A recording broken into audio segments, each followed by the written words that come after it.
Tu es peut-être vers la fin du collège ou vers le début du lycée et tu as souvent entendu parler du terme blockchain. Donc dans cette vidéo, je vais t'expliquer très simplement comment fonctionne une blockchain, quel est son principe fondamental pour que tu arrives enfin à comprendre ce qui se passe un peu derrière ce terme. Alors blockchain s'écrit comme ça, c'est un mot anglais qui veut dire chaîne de blocs. Donc littéralement, une blockchain est une chaîne de blocs. Et pour comprendre la blockchain, il faut d'abord comprendre ce que c'est qu'une chaîne tout court, parce que les principes sont similaires. Et en fait, je vais faire la comparaison d'une chaîne normale à une blockchain. Donc une chaîne, comme tu le sais, c'est des maillons. Enfin, c'est plusieurs maillons les uns dans les autres.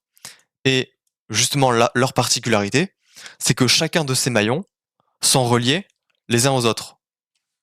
Si je donne des numéros à chacun de ces maillons, par exemple 1, 2, 3, 4, le maillon 1 est relié au maillon 2, le maillon 2 est relié au maillon 3 et au maillon 1, et le maillon 4 est relié au maillon 3. Pour la blockchain, le principe c'est similaire. On va avoir du coup une chaîne de blocs, donc je vais faire des rectangles, je vais faire plutôt des blocs comme ça.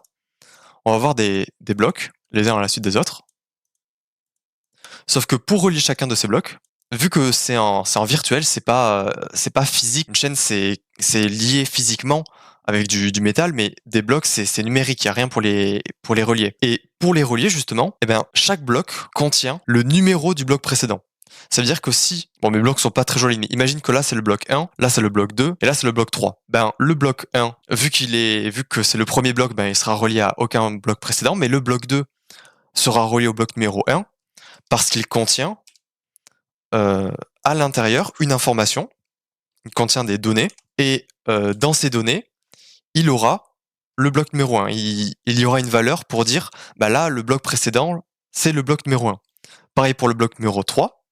Ici, il contiendra les données du bloc précédent, enfin les données du numéro du bloc précédent, c'est-à-dire le numéro 2.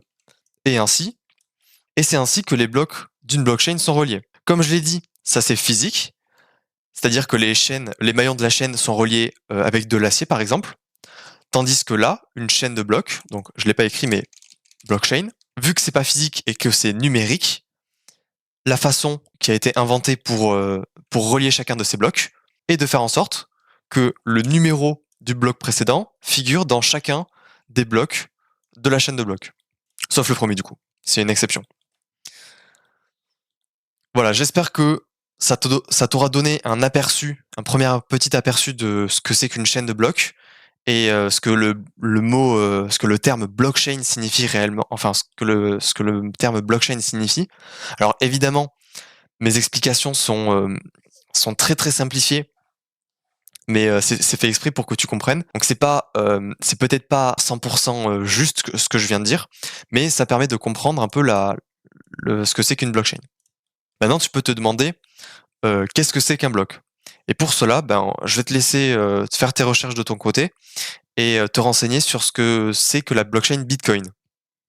Bitcoin, tu en as sûrement déjà entendu parler, c'est une crypto-monnaie qui est la plus populaire dans le monde. Et même les journaux, les infos en ont parlé déjà, c'est assez populaire. Donc renseigne-toi sur ça et ça te donnera un bon aperçu de comment fonctionne une blockchain en général, même si ça s'applique pas à toutes les blockchains. Ah oui, et ça je l'ai pas dit, mais une blockchain, c'est une technologie, c'est un peu comme un langage de programmation. Peut-être que tu as déjà fait du Scratch ou du Python, ça dépend vers quel âge tu as, quelle classe tu es, mais un langage de programmation, quand on dit langage de programmation, on parle pas d'un seul langage, on parle pas d'un langage en particulier. On peut parler par exemple du Python, du C++, du C, du JavaScript, etc. Mais pour la blockchain, c'est la même chose. Il n'y a pas une blockchain en particulier. Et il va y en avoir plusieurs, notamment la blockchain du Bitcoin, donc Bitcoin qui peut être abrégé en BTC. Il va y avoir la blockchain Ethereum, avec un jeton qui s'appelle l'Ether, donc ETH.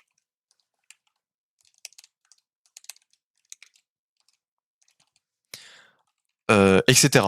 Je te laisse te renseigner sur le Bitcoin de ton côté.